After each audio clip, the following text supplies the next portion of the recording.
கேடகம் உறவுகளுக்கு அன்பான வணக்கங்கள். அதாவது தாவேகா மாநில மாநாடு 2வது மாநில மாநாடு பொறுத்தவரையில் மதுரை பாலப்பட்டி என்ற இடத்துல நடத்த திட்டமிட்டிருக்காங்க. அங்கே ஒரு 506 ஏக்கர் பரப்பளவு கொண்ட இடத்துல இந்த மாநாட்டை நடத்த திட்டமிட்டிருக்காங்க தாவேகா தரப்பினர்.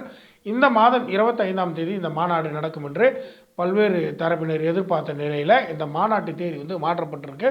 அதற்கு முக்கிய காரணம் காவல்துறை பல்வேறு நிபந்தனைகளை விதித்து இந்த மாநாட்டு தேதியை மாற்றியிருக்கிறார்கள்.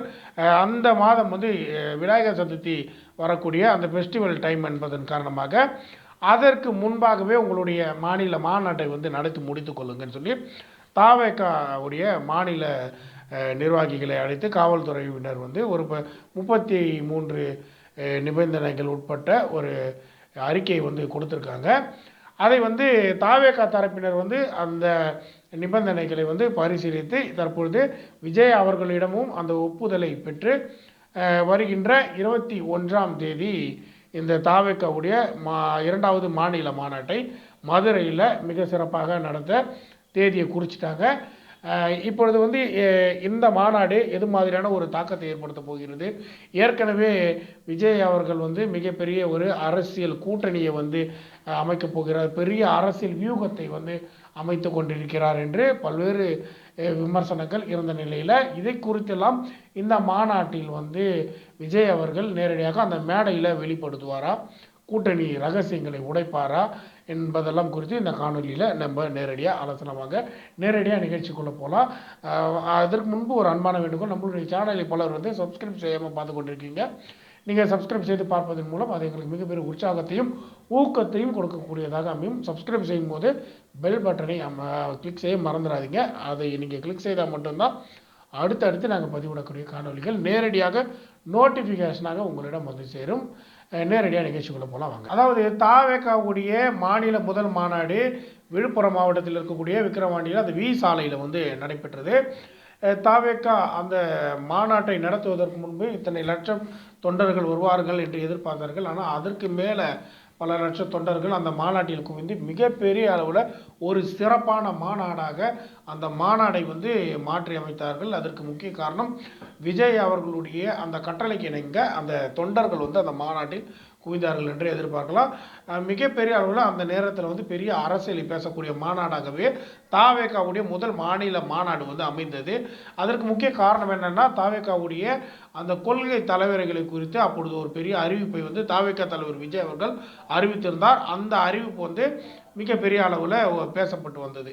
தாவேகா கொள்கை தலைவர்கள் தாவேகாவுடைய கொள்கை எதை சார்ந்து இருந்தது என்பதெல்லாம் குறித்து ஒரு தெளிவான விளக்கத்தோடு 1.5 மணி நேரம் ஸ்பீச்சை விஜய் அவர்கள் அந்த தாவேகா முதல் மாநில மாநாடு மேடையில் பேசியிருந்தார். அது பெரிய ஒரு மாற்றத்திற்கான அரசியலை நோக்கி விஜய் அவர்கள் பயணிக்கிறார் என்று பேசப்பட்டது, பெரிய விமர்சனங்களையும் எதிர்கொண்டது. அதனை அடுத்து விஜய் அவர்களுடைய அரசியல் எது மாதிரி இருக்க போகிறது என்று பல்வேறு தரப்பினர் எதிர்பார்த்த நிலையில் வேங்கை வயல் விவகாரம், பரந்தூர் புதிய விமான நிலையத்துக்கு எதிரான விவகாரம், அண்ணா பல்கலைக்கழக அந்த மாணவி பாலியல் விவகாரத்தில் பாதிக்கப்பட்ட அந்த விவகாரம் என்று பல்வேறு சொல்லலாம் பல்வேறு அரசியல் நிகழ்வுகள் இருந்தது. அது ஒவ்வொன்றிலும் விஜய் அவர்களுடைய அந்த பங்களிப்பு மிக பெரிய அளவில் இருந்தது. அதனைத் தொடர்ந்து விஜய் அவர்களுடைய பெரிய அளவில் பேசப்பட்ட நிகழ்வு எதுன்னு பார்த்தீங்கன்னா, அந்த லாக்அப் டெத்தில் மரணம் அடைந்த காவலாளி அஜித்குமார் அவர்களுடைய குடும்பத்தை நேரில் அழைத்து அந்த குடும்பத்திற்காக ஒரு ஆர்ப்பாட்டம் நடத்தினது மிகப்பெரிய அளவில் பேசப்பட்டது என்று பார்க்கலாம். விஜய் அவர்களுடைய அரசியல் பின்புலம் எப்படி இருக்க போகிறது, அடுத்த கட்ட அரசியல் எப்படி நகர்த்த போகிறார், 2026 தேர்தல் நெருங்கிவிட்டது, இன்னும் ஒரு 8 மாத காலம் தான் இருக்கிறது. இதற்குள்ள விஜய் அவர்கள் தமிழ்நாடு முழுக்க சுற்றுப்பயணத்தை முடித்து விடுவாரா? அப்படி சுற்றுப்பயணத்தை முடித்து விட்டாலும் இந்த மாநில மாநாடுகள், பூத் கம்யூனிட்டி மாநாடுகள் என்று நிறைய அறிவித்திருக்கிறார்கள். இதெல்லாம் குறிப்பிட்ட காலத்தில் நடத்தி முடித்து விடுவார்களா?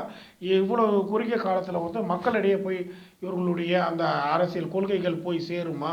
விஜய் அவர்கள் 2026 சட்டமன்ற தேர்தலில் வெற்றி வாகி சூடுவாரா என்று பல்வேறு தரப்பினர் மிகப்பெரிய அளவில் ஒரு பெரிய விமர்சனங்களை எழுப்பி கேள்விகளை எழுப்பி வருகிறார்கள். இதற்கெல்லாம் விடையளிக்கும் விதமாகத்தான் ஒவ்வொரு கட்டங்களாக விஜய் அவர்களுடைய அந்த ஷெட்யூல் இப்போ போடப்பட்டு வருகிறது. குறிப்பாக இந்த மாநில மாநாடு 21ஆம் தேதி நடத்த திட்டமிட்டிருக்காங்க. இந்த மாநில மாநாட்டில் இந்த கூட்டணிகளை குறித்த ஒரு சிறிய தகவல்கள் வெளியிடுவதற்கு வாய்ப்புகள் இருக்கக்கூடியதை பார்க்கலாம். ஏன்னா இந்த மாநாடு முடிந்த பிறகு, 2வது மாநில மாநாடு முடிந்த பிறகு விஜய் அவர்கள் அடுத்ததாக கை வைக்கப் போகிறது கூட்டணிகளை குறித்த ஒரு விவகாரங்களை பார்த்தா, யாரெல்லாம் வந்து இந்த கூட்டணியில் இணையப் போகிறார்கள், எந்த கட்சி தலைவர்கள்லாம் வந்து இந்த தாவேகா கட்சியோட நேரடியாக அவர்களுடைய ஆதரவை வந்து தெரிவிக்கப் போகிறார்கள், யாருடைய பங்களிப்பு, எந்த முக்கிய தலைவர்கள் வந்து நேரடியாக இந்த கூட்டணியில் வந்து இணையப் போகிறார்கள் என்பதெல்லாம் வந்து நம்ம இந்த மாநாடு முடிந்து ஒரு 10 நாட்களுக்குள்ளேயே அதனுக்கான அந்த தெளிவான விளக்கங்கள் தாவேகா தரப்பினரிடத்திலிருந்து வரக்கூடியதை வந்து நிச்சயமாக எதிர்பார்க்கலாம். அதனைத் தொடர்ந்து பார்த்தீங்கன்னா விஜய் அவர்களுடைய சுற்றுப்பயணம் மிக முக்கியமாக பார்க்கப்படக்கூடியதாக இருக்குது. விஜய் அவர்களுடைய இந்த சுற்றுப்பயணமானது செப்டம்பர் 17ஆம் தேதி பெரியார் அவர்களுடைய பிறந்தநாள் அன்று விஜய் அவர்களுடைய இந்த சுற்றுப்பயணம் வந்து துவங்க இருக்கிறது. தமிழ்நாடு முழுக்க விஜய் அவர்களுடைய அந்த சுற்றுப்பயணம் வந்து இருக்க போகிறது. ஒவ்வொரு பகுதிகளாக ஒவ்வொரு தெருவாக சென்று விஜய் அவர்கள் வாக்குகளை சேகரிக்கப் போகிறார். இந்த தாவேகா கொள்கைகளை குறித்து பேசப் போகிறார். இந்த தற்பொழுது இருக்கக்கூடிய சமகால அரசியலை குறித்து விஜய் அவர்கள் நேரடியாக மக்களிடம் உரையாற்றப் போகிறார். மக்களுக்கான பிரச்சனைகளை தெரிந்து கொள்ளப் போகிறார். அந்த மக்களுக்கான பிரச்சனைகளை புகார்களாக மனுக்களாக வாங்கி அதற்கு உரிய தீர்வுகளை வந்து ஆட்சி கட்டிலில் அமர்ந்த பிறகு அதற்கு என்ன தீர்வுகள் என்பதை குறித்தெல்லாம் வந்து அதற்கான முன்னணி நடவடிக்கைகளாக இந்த சுற்றுப்பயணத்தை வந்து விஜய் அவர்கள் வந்து மேற்கொள்ளப் போகிறார் என்று எதிர்பார்க்கலாம். இப்படி விஜய் அவர்களுடைய இந்த சுற்றுப்பயணம் வந்து தமிழகத்தில் மிகப்பெரிய அளவில் தாக்கத்தை ஏற்படுத்தக்கூடிய வகையில் தான் அமையும். அதில் எந்த ஒரு மாற்று கருத்துமே கிடையாது. தொடர்ந்து வந்து விஜய் அவர்களுடைய அந்த அரசியல் பேச்சுக்கள் வந்து இந்த முதல் மாநில மாநாட்டில் ஒரு 1.5 மணி நேரம் ஸ்பீச் இருக்குன்னு சொல்கிறாங்க. அந்த 1.5 மணி நேரம் ஸ்பீச்சில் சமகால அரசியல் முதற்கொண்டு அஜித்குமார் லாக்அப் டெத் மரணம் முதற்கொண்டு தற்பொழுது ஆணவ படுகொலை செய்யப்பட்ட கவின்குமார் மரணம் வரைக்கும் மிகப்பெரிய ஒரு நீதியை விஜய் அவர்கள் அந்த மேடையில் கேட்கப் போகிறார். அதை குறித்து ஒரு நிரந்தர தீர்வு என்ன என்பதை குறித்தும் ஒரு பெரிய பரிசீலனை மக்கள் முன்னணியில் வைக்கப் போகிறார் என்ற தகவல்கள் தற்போது வெளியாகி இருக்கிறது. இதெல்லாம் வந்து நம்ம தொடர்ந்து வருகின்ற 21ஆம் தேதி தாவேகாவுடைய அந்த முதல் மாநில மாநாடு நம்ம விஜய் அவர்களுடைய அந்த சிறந்த பேச்சை வந்து எதிர்பார்க்கலாம். அதனைத் தொடர்ந்து விஜய் அவர்களுடைய அடுத்த கட்டமாக அந்த பூத் கமிட்டி மாநாடுகள் தான் வந்து கவனம் செலுத்த இருக்கிறார்.